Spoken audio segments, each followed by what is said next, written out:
Matapos dumating ang asawa ni Marites, saglit na humupa ang takot, pero hindi ang panganib. Kinagabihan, nagising sila sa tunog ng pakpak sa bubong. Marites, nasa labas ulit siya. Lumapit ang asawa ni Marites sa bintana, pero biglang isang matulis na kuko ang tumusok sa salamin. Muntik nang tamaan ng mukha niya. "Ibigay niyo sa akin ang bata!" Sigaw ng manananggal. Takbo si asawa papunta kay Aling Pasing na nasa sala. "Hindi na namin kaya. Paano kami lalaban?" Sigaw ng asawa ni Marites. Kinuha ni Aling Pasing ang isang lumang bote ng langis, kulay itaim at makapal. Hindi ordinaryong bata ang pinoprotektahan ninyo, kaya mas malakas ang humahabol. Sigaw ni Aling Pasing. "Ano ba yung anak ko?"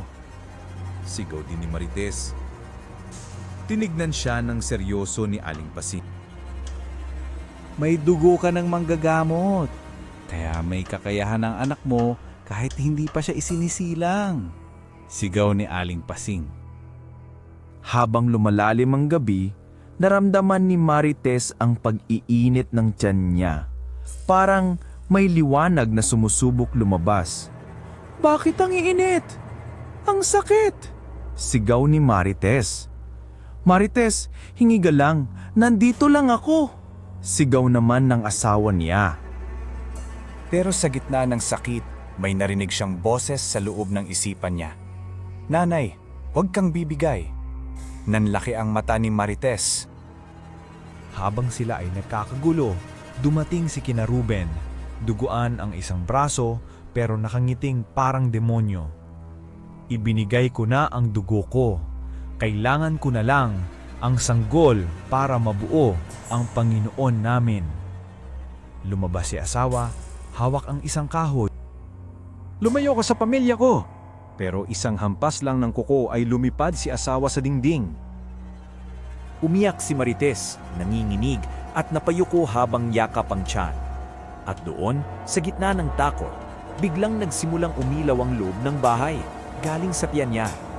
Napaatras si Karuben. Hindi pa dapat nagigising yan." Sigaw ni Karuben. Sumilip ang manananggal. "Marites, ang anak mo ay sa amin!" Pero nang sumilip siya sa bintana, nabulag ang manananggal sa matinding liwanag.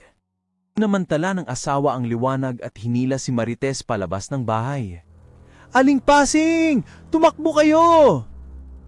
Sabay silang tumakbo papunta sa kakahuyan, pero may naririnig silang humahabol. "Hindi kayo makakatakas!" Inakay sila ni Aling Pasing papunta sa isang lumang kubo sa gilid ng sapa. "Ligtas na ba dito?" sabi ni Marites. "Hindi, pero may isa pang makakatulong, ang matandang kapatid ng lola mo," sabi ni Aling Pasing. Pagbukas nila ng pinto, may isang matandang babaeng nakaupo, nakasuot ng puting saya. Lumapit ang matandang babae. Hinawakan ang tiyan ni Marites at napapikit.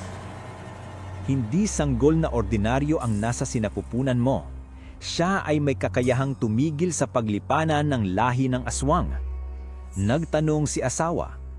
"Ibig sabihin, gagampanan ng anak namin ang tungkuling hindi niya pinili." Umiling ang matanda. Hindi niya ito pinili, pero siya ang napili.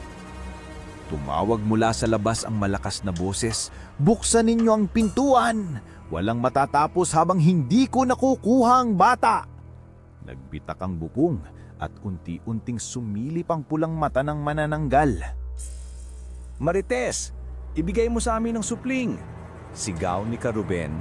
Pero biglang nagliyab ang hangon sa paligid ni Marites, parang may hindi nakikitang kamay na humahawak sa kanya. Tumayo si Marites kahit nanginginig, hawak ang tiyan na parang may sariling lakas. "Tama na! Hindi ako tatakbo! Hindi ninyo makukuha ang anak ko!" Sigaw na umiiyak si Marites. Dumilim ang paligid. Natigil ang hangin. At mula sa tiyan niya, lumabas ang isang nakakasilaw na liwanag na pumunit sa dilim. Sumigaw ang manananggal pati si Kaeng Ruben. Dahil sa sobrang liwanag, naglaho ang manananggal na para bang nalusaw at ang kagubatan ay muling naging tahimik. Manghina si Marites at napaupo. Apo, hindi pa tapos ang pinugmulan nito, pero ngayong gabi, nanalo ka. Niyakap siya ng asawa. Mahigpit na niyang pinoprotektahan ng nanay niya. At simula na yon, kami naman ang magpoprotekta sa iyo, anak. At doon, nagtapos ang bangungot na kumalabit sa dilim. Pero alam nilang isang bagong kabanata ang darating paglabas ng bata sa mundo.